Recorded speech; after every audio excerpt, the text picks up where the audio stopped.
Bismillahirrahmanirrahim. Assalamualaikum warahmatullahi wabarakatuh. Alhamdulillah. Nahmaduhu subhanahu wa ta'ala hamdan yuwafi ni'amahu wa yukafi mazidah. Ya Rabbana lakal hamdu kama yanbaghi li jalali wajhika wa azimi sultanika. Subhanaka la nuhsi thana'an 'alaika anta kama athnaita 'ala nafsik. Walakal hamdu walakal syukru ala dhalik. Allahumma salli wa sallim ala habibina sayyidina Muhammadin wa ala alihi wa ashabihi wa tabi'ina lahum bi ihsanin ila yaumiddin.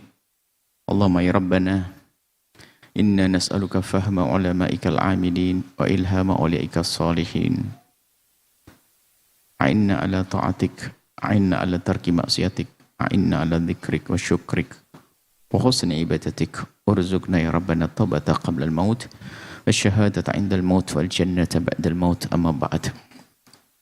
Yang sangat kami cintai, kami muliakan para perindu kebahagiaan, perindu ridha Allah, perindu kedamaian.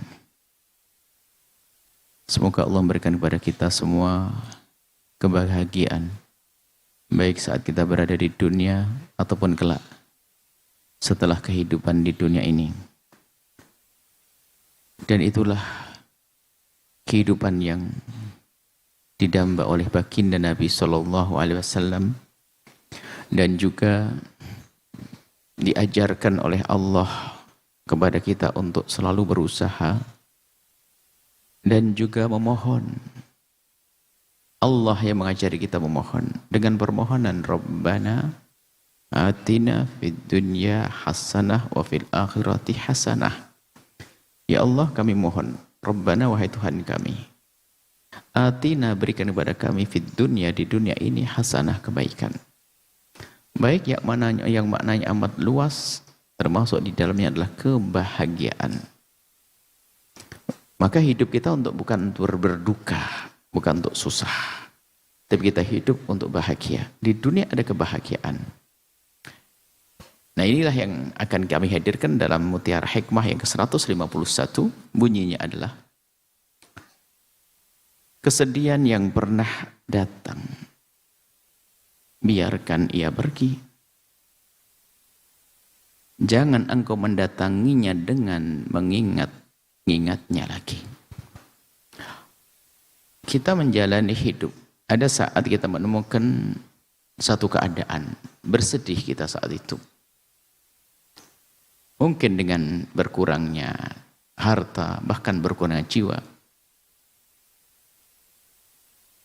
Ada yang meninggal, kita sedih, atau harta yang hilang, usaha bangkrut, dan sebagainya. Ada kesedihan yang datang, dan itulah manusia. Selagi kita masih berada di dunia, kita akan menemukan kesedihan. Kecuali nanti kita sudah berada di surga, nggak ada lagi sedih. Yang ada kebahagiaan dan kebahagiaan. Nah, kesedihan di dunia ini adalah dunia. Kesedihan di dunia ini adalah duniawi, urusan dunia. Jangan sampai kesedihan ini berlarut-larut membuat kita sedih nanti di akhirat. Sehingga segera tinggalkan kesedihan itu. Pandai-pandailah, inilah kita akan menjadi orang cerdas. Pandai-pandailah kita untuk melupakan kesedihan. Tinggalkan kesedihan. Ia telah berlalu di masa yang lalu. Bukan kesedihan yang akan datang. Tidak ada kesedihan yang akan datang, tidak ada. Yang ada di masa yang akan datang adalah harapan. Masa datang nggak ada kesedihan. Kesedihan adalah masa kita menemukan kesedihan hari ini, dan hari ini menjadi hari kemarin. Semuanya berlalu. Kalau sudah berlalu, kenapa kita harus mencoba kembali dengan mengingat-ingat? Bukankah itu sebuah kebodohan? Mungkin ada orang merasa bersedih karena ibundanya wafat atau ayahandanya wafat. Dan mungkin kesedihannya, dia membuat hujah akan kesedihan yang boleh ia datangi kembali. Merasa bahwasanya dia belum berbakti pada ibunda dan ayahandanya. Dia merasa belum berbakti pada ibunda dan ayahandanya, keburu ayahanda atau ibunda wafat. Lalu dia menangis. Seolah-olah tangisnya ada tangis yang dibenarkan. Kalau orang menangis tiba-tiba itu wajar, dibenarkan. Menangis tiba-tiba, baginda Nabi menangis waktu wafatnya Sayyidina Ibrahim, putra beliau. Akan tapi dengan sengaja menghadirkan kesedihan untuk menangis, bukan itu yang diajarkan. Sehingga kita pun tidak dianjurkan mengingat kematian. Bukan mengingat-ingat kematian, takziah pun ada batasnya. Maka yang sering mengadakan khol, jangan dianggap khol itu mengingat kematian, bukan. Khol itu untuk menghidupkan kembali akhlak orang yang telah meninggal dunia agar kita meniru. Biasanya dikholikan orang hebat, ada manakib yang disebut. Bukan mengingat kematian, karena kesedihan tidak boleh kita datangi kembali dan itu sudah berlalu. Nah, jika ada seorang anak tiba-tiba berderai, menangis, dikit-dikit menangis. Kalau ketemu orang menangis. Sudah 1 tahun masih menangis. Apakah dia betul karena itu sebuah penyesalan? Memang seolah tangis itu menunjukkan sebuah penyesalan. Jangan itu menangis yang bukan karena penyesalan. Hanya sekedar menangis untuk menangis. Bukan penyesalan yang sesungguhnya. Orang kehilangan uang, lalu dia menangis. Kemudian dia mengingat kembali uangnya hilang, dia menangis lagi. Kemudian dia berusaha mengingat lagi. Sebuah kebodohan. Semestinya sudahlah, saya tidak perlu mengingat-ingat. Ya, aku akan waspada, hati-hati. Aku tidak perlu mengingat uangku yang hilang lalu aku sampai menangis lagi. Sebab pengaruh tangis ini besar. Ada orang di kiri kanan kita tidak hidup sendiri loh ya. Apa? Coba, kalau kita, mungkin Anda sebagai seorang suami, tiba-tiba melihat istri menangis. Sebentar lagi menangis lagi. Anda melihat suami sebentar lagi menangis lagi. Menangis lagi. Dan tanda keimanan kata Imam Ali, al-mu'minu bisyruhu fil wajhi wa khusnuhu fil qalb. Mukmin sejati itu adalah rasa senangnya adalah di wajah. Kalau ada duka disimpan di hati, bukan pamer, tangis di depan manusia. Dikit-dikit menangis, tidak indah, tidak elok. Ketemu dia nangis sehingga mukanya sendu. Hikmah yang kami hadirkan pada pertemuan yang lalu, coba berusaha untuk kita tampil ceria. Karena keceriaanmu itu bisa membangkitkan semangat orang yang melihat kita. Orang ceria, wajahnya ceria. Memberikan inspirasi. Memberikan kekuatan. Membuat orang punya semangat baru. Coba kalau kita melihat orang mukanya kusut. Seperti orang sendu, menangis terus dikit-dikit. Dia sendiri capek dengan hidupnya itu. Dan dia tidak akan bisa membuat suasana yang indah. Tidak membuat suasana indah. Karena dia sering mengulang-ulang kesedihan tadi. Sudah pergi, didatangi lagi. Sudah pergi, didatangi lagi. Seorang anak yang merasa dia belum berbakti kepada ibunya laku menangis. Dia menangis, tetap ingat menangis. Kalau hanya sekedar tangis menunjukkan kalau dia bohong. Bohong dia. Alasan sedih. Kalau memang kau merasa betul-betul merasa belum berbakti kepada ibundamu, ada cara berbakti bukan menangis kok. Tapi kalau ada tangis, tiba-tiba menangis, tidak bisa disalahkan. Namanya tangis, Nabi Muhammad pernah nangis. Akan tapi ada suatu perbuatan yang positif yang menunjukkan kalau dia menyesal. Sehingga apa? Dia seorang anak yang merasa menyesal karena belum berbakti atau pernah berbuat salah kepada ibundanya. Kemudian kehilangan ibundanya, hilangnya ibunda menjadikan dia sedih. Maka kalau memang dia betul dengan kesedihannya yang tulus, bukan ditampakkan di kesedihan, akan tapi diwujudkan di amal nyata. Potong gaji, separuh hartanya disedahkan. Hanya nangis toh. Apa arti tangis? Bukan kita tidak boleh menangis. Akan tapi jangan sampai hanya tangis itu untuk menutupi kepura-puraan kita atau kebohongan kita, kepelitan kita, kekikiran kita. Hanya tangis, bukan tidak boleh menangis. Akan tapi bisa saja tangis itu menjadi senjata. Sehingga ada action, tangis action. Sehingga kalau ada keluarga meninggal dunia, hanya nangis tok yang ditampakkan. Sehingga orang di kiri kanan kebingungan. Sementara orang mukmin dan kekuatan orang beriman, dia menitikkan air mata. Nabi, wal ainu tadma wal qalbu yahzan, kata Nabi. Mata ini bisa menitikkan air mata karena kesedihan. Akan tapi berlarut-larut yang tidak diperkenankan. Karena apa? Mengganggu orang di kiri kanannya. Mohon maaf seorang istri, mohon maaf. Gara-gara ada yang meninggal dan sebagainya. Mohon maaf, anak sekalipun meninggal. Boleh sedih dan memang harus sedih. Akan tapi berlarut-larut itu menjadi tidak baik. Sehingga apa? hubungan dengan suami menjadi tidak indah. Belum lagi nanti mentalnya akan kena, karena dia terus akan mengikuti kesedihannya. Dia hubungan dengan suami, lihat cemberut sama suami, suaminya ketawa, dia tidak bisa tertawa. Sehingga lingkungannya menjadi lingkungan sedih. Semuanya orang yang mukanya kusut sedih.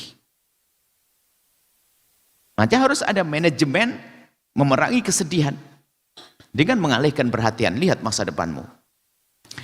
Ada barang hilang membuat dia sedih. Lihat, rezeki tidak akan kemana, akan diganti oleh Allah. Sampai satu orang diuji dengan sakit, oke, dia menangis. Akan tapi masih bisa menyertai tangisnya dengan senyum. Dia ingat bahwasanya bersama sakitku yang luar biasa ini ada pahala yang Allah janjikan untukku. Tersenyum dia. Maka kita ingin budaya-budaya, jangan budaya kusut. Nampakkan kesedihan terus. Nampakkan kesedihan. Sehingga sebagian para kekasih Allah itu menangis tidak depan orang. Bukan depan manusia. Di depan orang dia tegar. Suatu ketika ada satu ayahnya meninggal dunia. Padahal ayah yang sangat disayanginya. Orang menganggap dia tidak sedih. Tidak. Di depan orang dia tidak menampakkan kesedihan. Tapi waktu masuk kamar tumpah itu air mata. Jadi jangan sampai kita hanya sekedar action saja. Kemudian setelah itu apa? Dia merasa belum berbakti pada orang tuanya. Didermakan separuh hartanya. Diberikan gajinya. Diniatkan untuk ayahandanya. Jadi penyesalan itu adalah dengan amal nyata. Bukan tangis bohongan. Kan air mata. Ada nyebut air mata buaya, bohong dan sebagainya itu. Tidak tahu buaya apa air mata ya. Air mata buaya kalau kedip ya. Air mata pembohong. Tidak. Jadi bukan tidak boleh kita sedih, tapi jangan biasakan dengan sedih yang dusta. Sedih yang dibuat-buat. Sengaja mengingat biar menangis. Itu akan mengaruhi mentalnya sehingga menjadi orang tidak mesra, tidak indah dalam berinteraksi dengan sesama. Kita hubungkan dengan hikmah sebelumnya. Yuk hidup kita tuh yang ceria deh. Hidup kita yang enak deh. Bukan hidup dengan kusut, dengan kesedihan dan sebagainya. Mengurangi kecerdasan, mengurangi kemesraan, mengurangi keindahan. Menjadikan orang tidak optimis, menjadikan orang prasangka buruk, segala macam, segala lagi tidak baikan.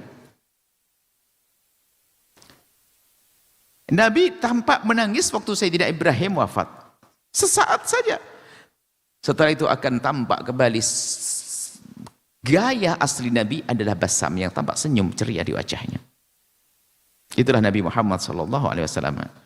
Intinya mari, semuanya punya kesedihan. Semua dari kita punya kesedihan, punya musibah yang pernah Allah timpakan. Bermacam-macam. Kalau tidak meninggalkan, kita akan ditinggalkan kan? Tentu ada kesedihan, akan tapi sedih kita tidak boleh berlarut-larut. Tidak boleh menjadikan sifat atau ciri khas kita adalah ciri khas kesenduhan. Akan tapi orang mukmin sejati adalah tampak ceria. Bukankah Nabi sendiri menyebutkan senyummu kepada saudaramu adalah termasuk bagian sedekah? Cara hidup yang indah. Kita punya kesedihan, seorang suami, seorang istri. Sampai digambarkan ketulusan seorang istri. Ketulusan seorang istri. Begitu dahsyatnya. Punya anak satu-satunya, meninggal dunia. Gambaran. Meninggal dunia. Dunia mengerti, dan dia sedih, sangat sedih.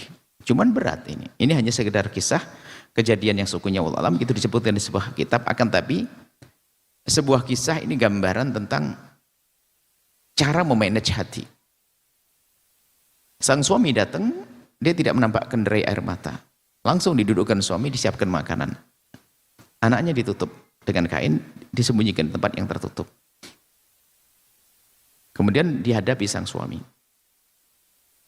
Bang, kalau ada orang titip sesuatu ke kita, terus diambil gimana bang?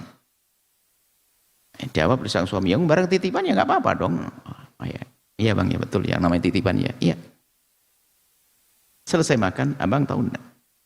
Ada titipan yang titipan kita diambil. Apa? Ada titipan. Titipan untuk kita sekarang diambil. Sang suami belum paham. Apa sih sayang? Allah nitipkan kepada kita. Sekarang diambil. Suami belum paham. Setelah paham mulai gelisah sang suami. Apa? Diantarkan ke ruang tamu itu, dibuka, anak, subhanallah, derai air mata tumpah. Akan tapi sikap seorang istri yang hebat.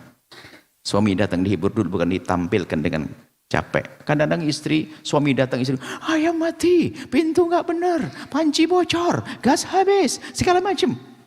Atau seorang suami pulang bukan bagaimana senyum dulu kepada istri, langsung waduh dia hujan deras, macet, bocor segala macam, masya Allah orang tak tahu ini ada mobil ketuk-ketuk kaca ini. Apa itu?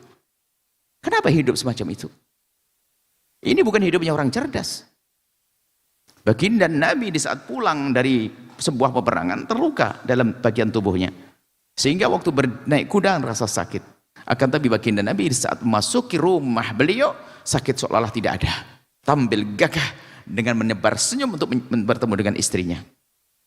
Sehingga sang istri Sayyidat Aisyah di saat merangkul baginda menemukan basah dicium darah air mata, darah yang harum. Kaget, ya Rasulullah ada darah, tidak sakit? Nabi tidak mau, waduh Aisyah, aduh gak ada. Ini istri menanti dari tadi. Ini kecerdasan dan berinteraksi. Maka jangan sedih, setiap permasalahan langsung ditumpahkan. Ada waktu. Ini kebiasaan, ini kehebatan di dalam memanage kesedihan di dalam diri kita. Sehingga hidupnya menjadi tenang. Sehingga tidak mengenal lagi sedih, karena sedih berlalu. Ia pernah sedih berlalu, namanya sedih. Namanya berlalu kan benar pernah lewati. Tapi yang tidak benar adalah kita tengok, kita kembali mengingat-ingat kesedihan. Ingat lagi, sama suami nangis lagi, istri nangis lagi, seorang suami nangis. Sehingga tidak tahu apakah betul dia sedih atau tidak sedih. Kalau sedih benar, mohon maaf. Kalau dia seorang anak laki-laki yang merasa bersedih ibunya meninggal dunia, kemudian merasa belum berbakti, nggak pakai tangis-tangisan yang banyak, hartanya ditumpahkan dikirim ke ibunya kok. Itu saya punya uang 1.500.000.000 aku berikan masjid untuk ibuku. Begitu, bukan nangisnya tok. Bukan actionnya, bukan. Karena dia punya iman. Kecuali tangisnya orang yang tidak punya iman. Ada kesedihan orang aku cintai. Yang anggap saja dia punya anak yang sangat dicintainya. Lalu dia pengen mobil. Diberikan mobil kok. Lalu anak meninggal dunia. Saya mencintai anak. Akan aku beri sesuatu yang dahsyat anakku. Aku kirimi mobil. Tapi bentuk harta aku tumpahkan ke masjid. Aku titipkan ke masjid. Pesantren dan seterusnya. Kurang lebih seperti itu.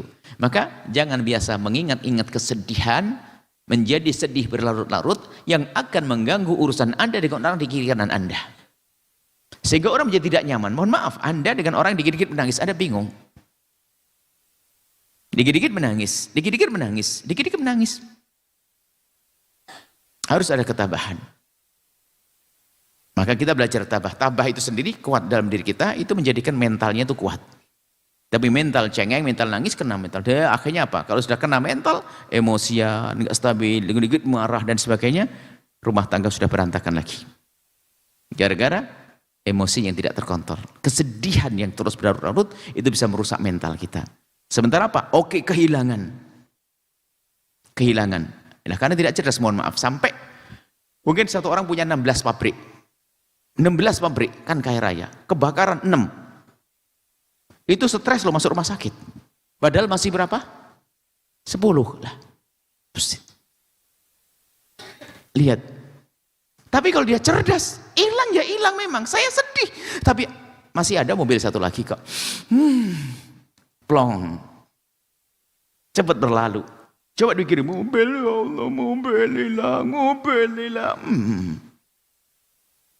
Hidup tuh seperti itu. Cerdas menghadapi kehidupan ini. Selagi kita mengalami hidup di dunia, ya tentu. Dunia itu kalau tidak kita meninggalkannya, kita akan ditinggalkannya. Keluarga juga demikian. Kalau bukan mereka meninggalkan kita, kita akan meninggalkan mereka. Pasti dalam hidup ini. Maka bersiaplah untuk bagaimana orang menghadapi kesedihan dengan iman, dengan harapan iman. Bahwasanya ini semua Allah berlaku kepada hambanya dan pasti terjadi. Ada yang meninggal, ada yang ini, ada kehilangan. Kemudian setelah itu harapan. Kalau orang punya iman, lihat, diuji oleh Allah, bukankah dijanjikan dengan pahala berlipat-lipat, pengampunan dari Allah, pengangkatan derajat. Jadi bagi dia adalah mudah menyelesaikan permasalahan duka di dalam dirinya. Sehingga seorang mukmin itu gak ada duka sejati. Gak ada duka sejati. Sehingga Nabi Muhammad menyebutkan, ajaban li amril mu'mini anna amrahu kulluhu khair. Mengherankan urusan orang beriman, ternyata semua urusannya jadi baik-baik saja kok. Ini asobatu sarra, kalau mendapatkan kegembiraan, syakar, lidah bersyukur. Wa in kana khairan lahu, maka itu baik bagi dia. Wa in asobatu dharra, kalau mendapatkan musibah, sesuatu yang menyedihkan, sabar. Sabar, wa kana khairan lahu, maka itu akan baik baginya. Wala yakunu dzalika illa lil mu'minin, dan tidak ada itu kecuali bagi orang mukmin. Sehingga Abdullah bin Abbas berkata, farahul mu'mini asyukru wa huznuhu as-sabru. Jadi kalau orang mukmin itu bergembira pasti dengan gaya bersyukur. Kalau bergembira dengan karunia Allah dan rezeki, banyak berbagi. Dengan kesehatan gunakan untuk ibadah. Wa huznuhu, kalau bersedih tidak pernah menampakkan tapi dengan bersabar. Itu mukmin sejati. As-sabru, sehingga akan mengganggu lingkungannya, enggak akan mengganggu kiri kanannya. Kembali kepada hikmah. Kesedihan yang pernah datang, semua akan menemukan ini. Kesedihan yang pernah datang, biarkan ia pergi. Jangan engkau mendatanginya dengan mengingat-ingatnya lagi. Semoga Allah menjadikan kita orang senantiasa bahagia, jauh dari petaka, jauh dari musibah, menjadi hamba yang senantiasa bersyukur dan bersyukur atas karunia. Dan jika pernah menemukan kesedihan, semoga Allah ganti dengan kegembiraan, melupakan kesedihan, sehingga semuanya menjadi kebahagiaan, kegembiraan. Dan semoga Allah menjadikan kita hamba yang saling mencintaikan Allah, indah di dunia hingga kelak di surga. Jadi juru damai di negeri ini, jauh dari fitnah dan memfitnah, panjang umur, sehat afiat, husnul khatimah. Al-Fatihah.